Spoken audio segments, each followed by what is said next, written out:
Hello बच्चों, तो आज हम लोग पढ़ने वाले हैं क्वाड्रेटिक इक्वेशन। तो बेसिकली आज हम सबसे पहले समझेंगे कि क्वाड्रेटिक इक्वेशंस क्या होते हैं। ठीक है, हम कैसे भी किसी भी इक्वेशन को देख के आइडेंटिफाई कर सकते हैं ये क्वाड्रेटिक इक्वेशन है या नहीं है। और उसके बाद हम लोग देखेंगे कि हम क्वाड्रेटिक इक्वेशन को सॉल्व कैसे कर सकते हैं। और इस वीडियो में बेसिकली मैं ये डिस्कस करने वाला हूँ कि हम क्वाड्रेटिक फॉर्मूला के हेल्प से क्वाड्रेटिक इक्वेशन को कैसे सॉल्व करते हैं। और हम इस वीडियो में हम ये भी देखेंगे कि हम किसी भी क्वाड्रेटिक इक्वेशन को देख के नेचर ऑफ रूट को कैसे पता कर सकते हैं। ठीक है, तो स्टूडेंट स्टार्ट करते हैं। Quadratic equation. तो बच्चों, क्वाड्रेटिक इक्वेशन क्या होता है? कोई भी इक्वेशन जो आपको इस फॉर्म में लिखा हुआ दिखता है उसको हम क्वाड्रेटिक इक्वेशन बोल देते हैं। जैसे मान लीजिए 2x² प्लस 3x प्लस में 4 इक्वल टू 0, ये हो गया। या 9x² माइनस 7x प्लस में 5 इक्वल टू 0, है ना। इस टाइप के तमाम आपको इक्वेशन दिख सकते हैं। ठीक है, हाँ, बशर्ते किसी भी क्वाड्रेटिक इक्वेशन को क्वाड्रेटिक इक्वेशन होने के लिए a की वैल्यू 0 नहीं होनी चाहिए। मीन्स बेसिकली जो x² का जो कोफिशिएंट है वो उसमें 0 नहीं होना चाहिए, तब हम उस इक्वेशन को बोल सकते हैं कि वो क्वाड्रेटिक इक्वेशन है नहीं है। ठीक है, तो अब कुछ एनसीईआरटी में कुछ सिंपल एग्जांपल्स दिए हुए हैं, तो उनके हेल्प से हम समझते हैं कि वो इक्वेशन क्वाड्रेटिक इक्वेशन है कि नहीं। उनमें बेसिकली हमें चेक करना होता है कि वो इक्वेशन क्वाड्रेटिक इक्वेशन है कि नहीं। जैसे एक एग्जांपल है x माइनस 1 का square plus 1 is equals to 2x minus 3। अब हमें इसमें चेक करना है कि क्वाड्रेटिक इक्वेशन है नहीं। ठीक है, तो हम इसको एक्सपांड कर लेंगे। x² प्लस में 1 माइनस में 2x equals to 2x minus में 3। ठीक है, तो इसको देखेंगे तो उसको अगर इस तरफ लेके आते तो x² माइनस में 4x प्लस में 4 इक्वल्स टू 0। तो स्टूडेंट्स, ये जो इक्वेशन बन रहा है ये हमारे स्टैंडर्ड फॉर्म से मैच कर रहा है x² प्लस में dx प्लस में c। और यहाँ पे x² का कोफिशिएंट जो है वो 0 के बराबर नहीं है, तो इसलिए ये क्या हो जाता है, ये एक क्वाड्रेटिक इक्वेशन हो जाता है। तो स्टूडेंट्स अब हम देखते हैं, जैसे x प्लस में 8 प्लस में 1 is equals to x plus में 1 इंटू x माइनस में 1। ठीक है, तो इसको सिंप्लीफाई करके देखते हैं कि ये क्वाड्रेटिक इक्वेशन है या नहीं है। तो x² प्लस में 8x प्लस में 1 is equals to x² minus में x, सॉरी इसको हम डायरेक्ट आइडेंटिटी के हेल्प से इसको लिख सकते हैं x² माइनस में 1। ठीक है, तो यहाँ पे हम देख सकते हैं कि x² से x² कट जा रहा है और ये बन क्या रहा है 8x प्लस में 2 इक्वल्स टू 0। मीन्स ये इक्वेशन क्वाड्रेटिक इक्वेशन नहीं है, क्योंकि ये ax² plus dx plus c equals to 0 के क्राइटेरिया को फॉलो नहीं कर रहा है। मीन्स मेरा कहने का ये मतलब है यहाँ पे जो x² का कोफिशिएंट है वो 0 है, इसलिए हम इसको क्वाड्रेटिक इक्वेशन नहीं बोल सकते हैं। ठीक है, तो स्टूडेंट्स अब हमने समझ लिया कि क्वाड्रेटिक इक्वेशन क्या होता है ना। बेसिकली ये जो है इसको standard form of quadratic equation बोला जाता है। ठीक है, अब हम देखेंगे कि अब हम इस इक्वेशन को सॉल्व कैसे कर सकते हैं। ठीक है, अब मैं आपको एक क्वाड्रेटिक इक्वेशन को क्वाड्रेटिक फॉर्मूला के हेल्प से सॉल्व करके बताने वाला हूं कि हम इसे कैसे सॉल्व कर सकते हैं। देखिए,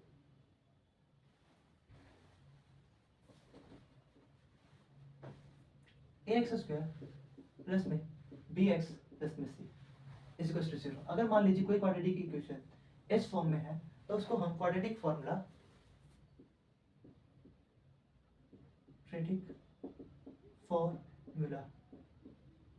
के हेल्प से कैसे सॉल्व करते हैं। ठीक है, तो सर जब हम क्वाड्रेटिक फॉर्मूला लगाने जाते हैं ना, है ना, तो हमें सबसे पहले चेक करना होता है कि जो इक्वेशन है उसके रूट्स का नेचर कैसा है ना। सबसे पहले हम देखेंगे कि हम कोई भी जो क्वाड्रेटिक इक्वेशन है उसके रूट्स का क्या नेचर है। बेसिकली जैसे मान लीजिए कोई भी क्वाड्रेटिक इक्वेशन है ना, तो ये जो क्वाड्रेटिक इक्वेशन होता है, जैसे मैं आपको एक एग्जांपल लेके दिखाता हूँ क्वाड्रेटिक इक्वेशन का। कोई भी क्वाड्रेटिक इक्वेशन है, मान लीजिए 4x प्लस में 12, इस टाइप का कोई क्वाड्रेटिक इक्वेशन है, तो जो कोई भी जो क्वाड्रेटिक इक्वेशन होता है ना उसका जो maximum number of possible roots जो होते हैं, पॉसिबल रूट्स जो होते हैं ना वो 2 हो सकते हैं। ठीक है, maximum number of possible roots उसके 2 हो सकते हैं। ऐसा भी हो सकता है कि जो अब हाँ इसके जो मिनिमम रूट्स हैं, नंबर ऑफ रूट्स उसके 0 हो सकते हैं। ठीक है, और ऐसा भी हो सकता है कि किसी क्वाड्रेटिक इक्वेशन का जो रूट है वो एक ही हो। ठीक है, तो अब कहने का ये मतलब है कि जो क्वाड्रेटिक इक्वेशन है उसके मैक्सिमम रूट्स तो हो सकते हैं और ऐसा भी हो सकता है उसका कोई रूट ही ना हो, तो हम ये कैसे पता करेंगे? तो इसको पता करने के लिए जो एक टर्म एक फॉर्मूला होता है उसका यूज करते हैं हम, ठीक है, उसको बोला जाता है डिस्क्रिमिनेंट। तो जब हमारे पास क्वाड्रेटिक इक्वेशन इस स्टैंडर्ड फॉर्म में हो तो हम उसका डिस्क्रिमिनेंट कैलकुलेट करते हैं, और जो डिस्क्रिमिनेंट होता है ना उसको कैलकुलेट करने का फॉर्मूला होता है बी स्क्वायर माइनस में 4ac, ठीक है। तो स्टूडेंट्स आप सबसे पहले डिस्क्रिमिनेंट कैलकुलेट करते हैं उस किसी भी जो आपको गिवन क्वाड्रेटिक इक्वेशन है उसका डिस्क्रिमिनेंट कैलकुलेट करते हैं। अब देखिए अब क्या होता है कि अगर डिस्क्रिमिनेंट की वैल्यू ग्रेटर देन हो और इक्वल हो 0 से, ठीक है, तब इस केस में क्या होता है कि उस क्वाड्रेटिक इक्वेशन का जो रूट है वो एग्जिस्ट करता है, ठीक है।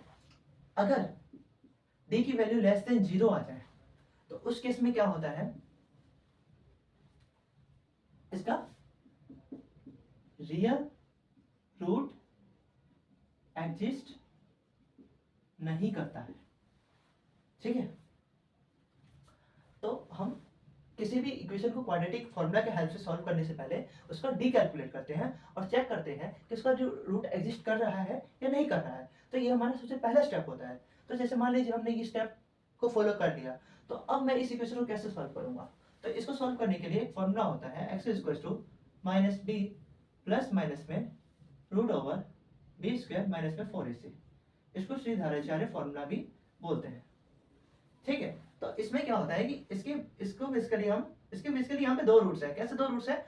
देखो, जैसे एक अल्फा आ जाएगा, वो कब आएगा? जब मैं इसको ऐसे लिख दूं माइनस बी प्लस में, मतलब यहाँ प्लस लूंगा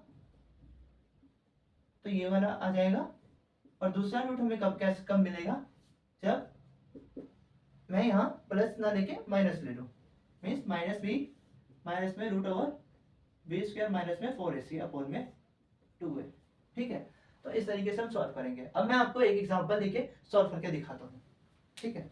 अब मैं आपको एक प्रॉब्लम के हेल्प से बताऊंगा कि कैसे हम क्वाड्रेटिक फॉर्मूला के हेल्प से क्वेश्चन को सॉल्व करते हैं, ठीक है। तो मैं स्टार्ट करते हैं। रूट 2x स्क्वायर प्लस में 7x प्लस में 5 रूट 2 इक्वल्स टू 0, ठीक है। तो ये हमारा सवाल है और इसको हम सॉल्व करने वाले हैं क्वाड्रेटिक फॉर्मूला के हेल्प से। तो फ्रेंड सबसे पहले हम अबव इक्वेशन को इसके साथ कंपेयर कर लेते हैं, ax square plus bx plus c। इस ऊपर वाली इक्वेशन को हम इस इक्वेशन के साथ कंपेयर करेंगे तो हम देखते हैं कि a की वैल्यू क्या है, √2 के बराबर है, और b की जो वैल्यू है वो 7 के बराबर है, और c की जो वैल्यू है वो 5√2 के बराबर है, ठीक है। तो अब जैसा कि मैंने आपको कहा था, क्वाड्रेटिक फॉर्मूला लगाने से पहले हम क्या चेक करते हैं? हम चेक करते हैं कि इसका d क्या है, d माने डिस्क्रिमिनेंट क्या है, और डिस्क्रिमिनेंट निकालने का जो फॉर्मूला होता है बी स्क्वायर माइनस में 4ac, ठीक है। तो अब हम क्या करेंगे, हम जो b और मतलब हम अब वैल्यूज को इस फॉर्मूला में पुट कर देंगे। तो b की जगह पे 7 है तो 7 का स्क्वायर माइनस में 4a की जगह पे √2 आ जाएगा, 5 की जगह पे 5, c की जगह पे 5√2, ठीक है। तो इसको सॉल्व करेंगे तो आता है 49, और इसको करेंगे तो कितना आ जाएगा? 4 इंटू 5 इंटू 2 मीन्स 40। मीन्स यहाँ पे जो d की वैल्यू आ रही है वो आ रही है 9, ठीक है। तो d की वैल्यू यहाँ से आ गई 9। अब हम लगाएंगे यहाँ पे क्वाड्रेटिक फॉर्मूला, जो कि होता है x इक्वल्स टू में माइनस में b प्लस माइनस रूट में ओवर बी स्क्वायर माइनस में 4ac अपॉन में 2a। मीन्स अब जो हमने a b c की वैल्यू है उसको इस फॉर्मूला में पुट कर देंगे। तो इसके दो रूट्स आएंगे, एक पहला रूट्स जिसको हम अल्फा बोलते हैं वो निकालने के लिए b माइनस b की जगह पे पुट कर देंगे 7 प्लस में और ये इस पूरे की वैल्यू d की वैल्यू हमने ऑलरेडी कैलकुलेट कर रखा है जो कि है 9।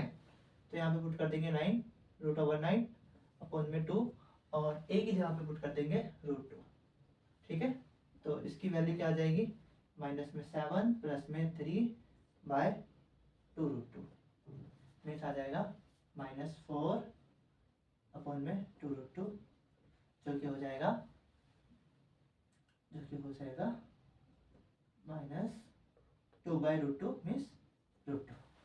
ओके, सो ये हमारा अल्फा का वैल्यू आ गया। अब नाउ हम देखते हैं बीटा की, बीटा कैसे निकालेंगे। ठीक है, बीटा के लिए हम तो ऊपर पे सॉल्व करके दिखाता हूँ आपको। बीटा निकालने के लिए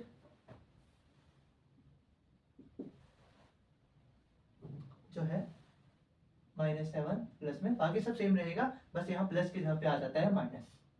ठीक है, क्योंकि यहाँ पे प्लस माइनस है ना, और यहाँ पे इसकी वैल्यू 3 आ जाएगा। 4 में 2√2 मीन्स ऊपर वाला कितना आ जाएगा, -10/2√2 मीन्स माइनस में 5/√2 मीन्स आप देख सकते हैं, जो कि यहाँ पे क्या हुआ, यहाँ पे हमने डी की वैल्यू निकाला था, डी की वैल्यू कितना आया 9, और ये जो 9 है वो 9 क्या है, 9 है आपका ग्रेटर देन 0।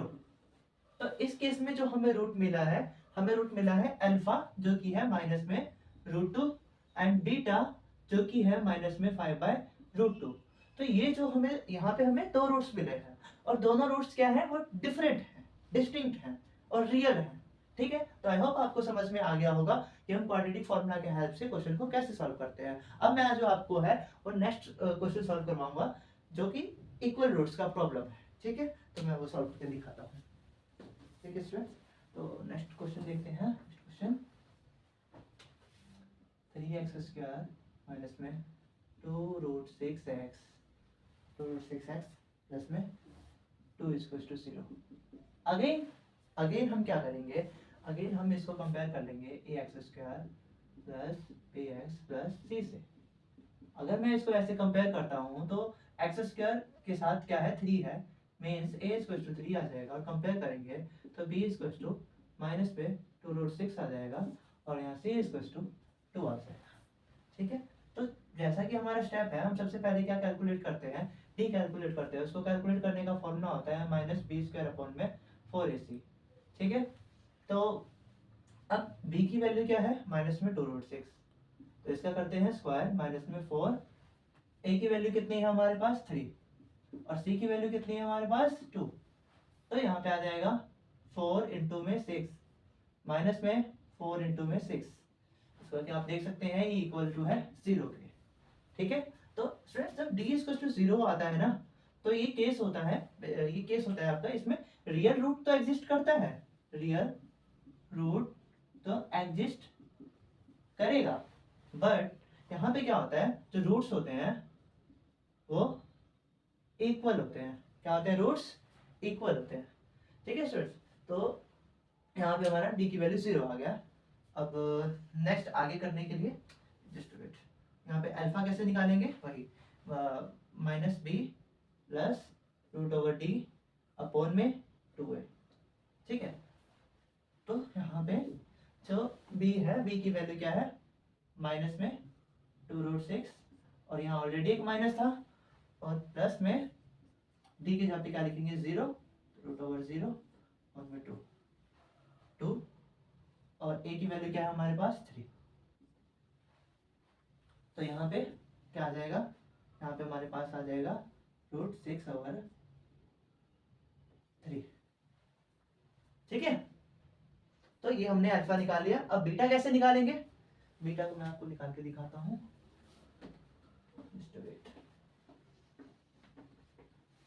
बीटा बीटा ही केस में क्या करेंगे, -b माइनस में √d अपॉन में 2a। तो अगेन माइनस 2√6 प्लस में माइनस में √0/2 × में 3। ठीक है, तो बीटा की वैल्यू आ जाएगी